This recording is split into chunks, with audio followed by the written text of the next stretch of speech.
সিংহ রাশি কালপুরুষের রাশিচক্রের অধীনের পঞ্চম রাশি সিংহ রাশি, যার অধিপতি গ্রহ হলো সূর্য তথা রবি। সিংহ রাশির ইংরেজি নাম হলো লিও, যার বাংলা অর্থ বোঝায় যথেষ্ট জ্ঞানী, যথেষ্ট স্পিরিচুয়াল ও ধার্মিক। সিংহ রাশির জাতক জাতিকাদের বর্তমানে গ্রহের গোচরে ভাগ্যের পরিহাসে জন্মকুণ্ডলিতে চলে আসছে জীবনের ব্যর্থতার পর্যায় তথা কষ্টদায়ক পর্যায়। শনি, রাহু ও দেবগুরু বৃহস্পতি সিংহ রাশির ভাগ্যের সাপেক্ষে বর্তমানে দীর্ঘ কয়েক মাস ধরে নিচস্থ বা পীড়িতভাবে অবস্থান করার ফলে সিংহ রাশির পূর্ব ফাল্গুনী নক্ষত্র, উত্তর ফাল্গুনী নক্ষত্র এবং মঘা নক্ষত্রের মানুষরা বেশ কিছু জায়গায় মান সম্মান হারিয়ে উপহাসের মানুষ হয়ে উঠেছে। সমাজে সঠিকভাবে সফলতা না পাওয়ার কারণে, পর্যাপ্ত অর্থ ইনকাম না করার কারণে অবহেলার মানুষ হয়ে উঠেছে। মিনিমাম সম্মানটুকুও পাচ্ছে না। চারিদিক থেকে একটা দমবন্ধকর পরিস্থিতির সৃষ্টি হয়েছিল এই সিংহ রাশি বা লিও রাশির জাতক জাতিকাদের জীবনে। তবে এরপর সিংহ রাশি আপনার রাশি সাপেক্ষে এমন কিছু পরিবর্তন, গ্রহ নক্ষত্রগুলির এমন কিছু প্রভাব আসতে চলেছে যা আপনার দুঃখের দিনগুলিকে পিছনে ফেলে রেখে অন্ধকারময় সময়গুলিকে কাটিয়ে দিয়ে আশার আলোর সাফল্যের পথ দেখতে সাহায্য করবে। বহু প্রতীক্ষিত বা বহু দীর্ঘ সময় অপেক্ষার পর সিংহ রাশির জাতক জাতিকাদের জীবনে এরপর অধরা অপূর্ণ স্বপ্নগুলি পূরণ হতে চলেছে। নমস্কার দর্শক বন্ধুরা, আমাদের AJVT অ্যাস্ট্রোলজি বাস্তু চ্যানেলে আপনাদেরকে স্বাগত জানাচ্ছি। আশা করি আপনারা সকলে ভালো আছেন ও সুস্থ আছেন। আজকে সিংহ রাশি বা লিও রাশির বাংলা রাশিফলের এই আলোচনায় আমাদের AJVT চ্যানেলের আজকের আলোচনার মূল বিষয় হলো 2026 সালে দাঁড়িয়ে 9ই মে 2026, 10ই মে 2026 এবং 11ই মে 2026 থেকে আগামী 15ই মে, 16ই মে, 17ই মে 2026 সময়কালের মধ্যে সিংহ রাশি বা লিও রাশি সাপেক্ষে ঘটতে চলেছে গ্রহগতির এক আমূল পরিবর্তন। আসতে চলেছে সফলতার এক মহাযোগ। এই সময়কালের মধ্যে সিংহ রাশি সাপেক্ষে গ্রহের অবস্থান যদি দেখা হয়, তাহলে এই সময়কালের মধ্যে সিংহ রাশি সাপেক্ষে বুধ, শুক্র, মঙ্গল, বৃহস্পতি কিংবা চন্দ্রের ট্রানজিটে সৃষ্টি হচ্ছে অর্ধকেন্দ্র যোগ। এরই পাশাপাশি বৃহস্পতি, শনি এবং রাহুর প্রকোপের কারণে এরপর বেশ কিছু জায়গায় আপনারা অভাবনীয় পরিবর্তন প্রাপ্তি করতে পারবেন। হঠাৎ কোনো যোগ কিংবা যে কোনো ক্ষেত্রে যেখানে আশা হারিয়ে ফেলেছেন সেই জায়গায় হঠাৎ উন্নতির শুভ সময়, শুভ সুযোগ আসছে। তাই সিংহ রাশির জাতক জাতিকাদের জীবনে 9ই মে থেকে 15ই মে 2026 কিংবা 15ই মে, 16ই মে, 17ই মে 2026-এর মধ্যে ঘটতে চলা প্রথম ভবিষ্যৎবাণীটি হলো, প্রথমত অর্থনৈতিক দিক থেকে এক নবজাগরণ বয়ে নিয়ে আসতে চলেছে। বন্ধুরা, এই সময়কালের মধ্যে বহুদিনের লাভের জায়গার ঘাটতি, লাভের জায়গায় অনিশ্চয়তা কিংবা খরচ খরচার চাপে যারা ভারাক্রান্ত অবস্থায় ছিলেন তাদের ক্ষেত্রে 9ই মে, 10ই মে, 11ই মে থেকে আগামী 15ই মে 2026 সময়কালের মধ্যে যেন এক মুক্তি, উন্নতির বার্তা হাজির হচ্ছে। এই সময় সিংহ রাশি সাপেক্ষে গ্রহগতির এমন কিছু পরিবর্তন আসছে যা সরাসরি আপনার আর্থিক লাভ, আর্থিক উন্নতি, পারিবারিক উন্নতি এবং ব্যবসায় আয় বৃদ্ধির ইঙ্গিত দিচ্ছে। সিংহ রাশি বা লিও রাশির বাংলা রাশিফলের এই আলোচনায় দ্বিতীয় ভবিষ্যৎবাণীটি হলো, বন্ধুরা, দীর্ঘদিন ধরে যারা ভাগ্যের সাপোর্ট সহযোগিতা পাচ্ছিলেন না, হয়ে যাওয়া কাজ একেবারে শেষ মুহূর্তে গিয়ে আটকে যাচ্ছিল, তাদের ক্ষেত্রে এরপর ভাগ্যের সাপোর্ট সহযোগিতাগুলি পাবেন বৃহস্পতির এই ট্রানজিটের প্রভাবেই। এরই পাশাপাশি সিংহ রাশি হিসাবে ঘটতে চলা তৃতীয় ভবিষ্যৎবাণীটি হলো, শনিদেব বর্তমানে অবস্থান করছে সিংহ রাশি হিসাবে অষ্টমভাবে, যা কিন্তু এরপর সিংহ রাশির আয়, উন্নতি কিংবা বিভিন্ন ক্ষেত্রে সার্বিক প্রাপ্তি যোগের ইঙ্গিত দিচ্ছে, যা আপনার দায়িত্ববোধ, কর্মের স্থিতিশীলতা, পরিশ্রম এবং প্রতিযোগিতার প্রতীক। শনির এই অষ্টম ভাবস্থ অবস্থান যা আপনাকে কঠোর পরিশ্রম করতে বাধ্য করবে, তবে সেই পরিশ্রমের সুফল কিন্তু আপনারা এরপর অবশ্যই পাবেন। আপনাদের এই পরিশ্রম আর বৃথা যাবে না।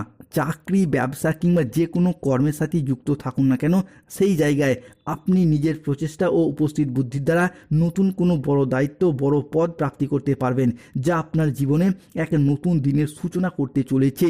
সিংহ রাশির জাতক জাতিকাদের জীবনে ঘটতে চলা চতুর্থ ভবিষ্যৎবাণীটি হলো, স্বাস্থ্য সচেতনতা, আর্থিক উন্নতি এবং প্রিয়জনদের সাথে সুখের সময় কাটাতে পারবেন এই সময়কালের মধ্যে।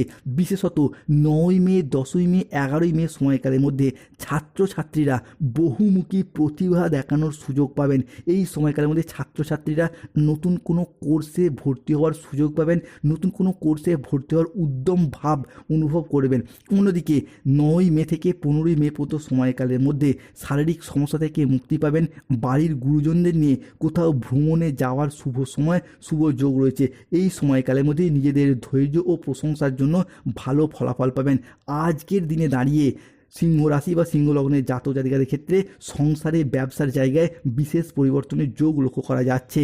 9ই মে, 10ই মে এবং 11ই মে থেকে আগামী 12ই মে 2026 সময়কালের মধ্যে সিংহ রাশি হিসাবে সৃষ্টি হচ্ছে লক্ষ্মীনারায়ণ যোগের প্রভাব, যার ফলে সিংহ রাশির জাতক জাতিকারা আজ কর্মক্ষেত্রে সাফল্য পাবেন, ব্যবসায় উন্নতি পাবেন এবং আয়ের নতুন নতুন সুযোগ আসতে চলেছে। এরই পাশাপাশি 10ই মে 2026 রবিবার সকাল 10টা বেজে 10 মিনিট থেকে দুপুর 2টো বেজে 55 মিনিট পর্যন্ত সময়কালের মধ্যে সিংহ রাশি বা লিও রাশির জাতক জাতিকাদের জীবনে সৃষ্টি হচ্ছে বুধ ও সূর্যের ট্রানজিটে বুধাদিত্য রাজযোগ, যা আপনার কর্মের জায়গায় ঊর্ধ্বতন কর্তৃপক্ষদের নজর কাটতে পারবেন। এই সময়কালের মধ্যে বন্ধুবান্ধব, আত্মীয়স্বজন কিংবা কুটুম্বদের যোগাযোগের মারফত এগিয়ে যাওয়ার পথে শুভ পরিবর্তন, অনুকূল পরিবর্তন আসছে। রাজনৈতিক মহলে একটা রদবদলের শুভ সূচনা, এটা কিন্তু আমরা সিংহ রাশি বা লিও রাশি হিসাবে দেখতে পাবো। ব্যবসায়ীগত ব্যক্তিদের জন্য আজ থেকেই আপনার সময়কালটি ভীষণ ভালো। আজ থেকে আগামী 15ই মে 2026 সময়কালের মধ্যে অপ্রত্যাশিত অর্থ লাভ, নতুন বিনিয়োগের সুযোগ আসতে চলেছে সিংহ রাশি বা লিও রাশির জাতক জাতিকাদের জীবনে। অন্যদিকে 9ই মে, 10ই মে থেকে আগামী 21শে মে 2026 এই সময়কালের মধ্যে সিংহ রাশির জাতক জাতিকাদের ক্ষেত্রে বিভিন্ন ক্ষেত্রে সম্পত্তি সংক্রান্ত বিষয়ে যারা কোনো লিটিগেশনে জড়িয়ে পড়েছিলেন কিংবা যে কোনো কাজের জায়গায় বা নিজস্ব প্রয়োজনে আর্থিক সিদ্ধান্ত নিতে পারছিলেন না, তাদের ক্ষেত্রে এই সময়কালের মধ্যে সৃষ্টি হচ্ছে বুধাদিত্য রাজযোগ, যা আপনাদেরকে নতুন পথের দিশা দেখাবে। অন্যদিকে চাকরি, ব্যবসা কিংবা রিলেশনের জায়গায় যারা কোনো দীর্ঘকালীন আইনি জটিলতায় বারংবার পড়ে যাচ্ছিলেন, তাদের ক্ষেত্রে গ্রহগতির এই গমনাগমন হতে চলেছে আশীর্বাদ স্বরূপ। তবে চিন্তা ভাবনা করে সিদ্ধান্ত নিন, বিভিন্ন ক্ষেত্রে কিন্তু একের পর এক সফলতা প্রাপ্তি করতে পারবে সিংহ রাশি বা লিও রাশির জাতক জাতিকারা। সিংহ রাশির জাতক জাতিকাদের বা সিংহ লগ্নের মানুষজনদের ক্ষেত্রে এরপর হঠাৎ প্রাপ্তিযোগের সম্ভাবনা লক্ষ্য করা যায়, কেননা সিংহ রাশি হিসাবে রাহুর অবস্থান, যা কিন্তু আপনার ক্ষেত্রে মামাবাড়ি কিংবা শ্বশুরবাড়ির তরফ থেকে সম্পত্তি বা অর্থ প্রাপ্তিতে কিংবা কোনো পৈতৃক সম্পত্তি বা অর্থ প্রাপ্তিতে শুভ সময়, শুভ সুযোগ বয়ে নিয়ে আসতে চলেছে। অন্যদিকে ধর্ম ত্রিকোণের মূল ঘর হলো নবম ঘর, মোক্ষ ত্রিকোণের মূল ঘর হলো অষ্টম ঘর, যেই জায়গায় মঙ্গল এবং বৃহস্পতি ও চন্দ্রের, যা আপনাকে ধার্মিক প্রবৃত্তি বৃদ্ধি করবে। আপনি যেই ধর্মেরই মানুষ হন না কেন, নিজের ধর্মের প্রতি দায়বদ্ধতা বাড়বে, ধর্মের জন্য কোনো ভালো কাজ করা এবং ধর্মকে রক্ষা করার একটা ইচ্ছা প্রবণতা এরপর বাড়তে দেখতে পাওয়া যাবে। জীবনে কোনো বড় সিদ্ধান্ত, সেটা কিন্তু এরপরে নেওয়ার প্রবণতা সিংহ রাশি বা লিও রাশির জাতক জাতিকাদের ক্ষেত্রে বাড়তে দেখতে পাবো। তবে খেয়াল রাখতে হবে আর যেন আমরা নতুন করে কোনো কিছু থেকে কিংবা কোনো মানুষের দ্বারা প্রতারিত না হই, কেননা দীর্ঘ কয়েক মাস বা কয়েক বছর ধরে যে কোনো প্রেম, ভালোবাসা, রিলেশন, বন্ধুত্ব, ব্যবসা কিংবা অর্থনৈতিক দিক থেকে বারংবার প্রতারিত হওয়ার পর সব কিছুকে ভুলে গিয়ে মিটিয়ে নিয়ে সিংহ রাশির জীবনে যে পুনরায় আশার আলোর সঞ্চার হয়েছে, তাই খেয়াল রাখতে হবে আর যেন আমরা নতুন করে প্রতারিত না হই। এই সময়কালের মধ্যে সিংহ রাশির জাতক জাতিকাদের জীবনের পর সমস্ত দিক থেকে সুখ, শান্তি, সমৃদ্ধিতে ভরে উঠতে চলেছে। সতর্ক থাকতে হবে কোনো শত্রুর চক্রান্তে যাতে না পড়তে হয়, সতর্ক থাকতে হবে যে কোনো ক্ষেত্রে খাওয়া দাওয়াগত বিষয়ে, সতর্ক থাকতে হবে রাস্তায় বেরিয়ে কোনো কিছু চুরি হয়ে যাওয়া বা হারিয়ে যাওয়া বা কোনো জায়গায় চোট বা আঘাত প্রাপ্তির সম্ভাবনা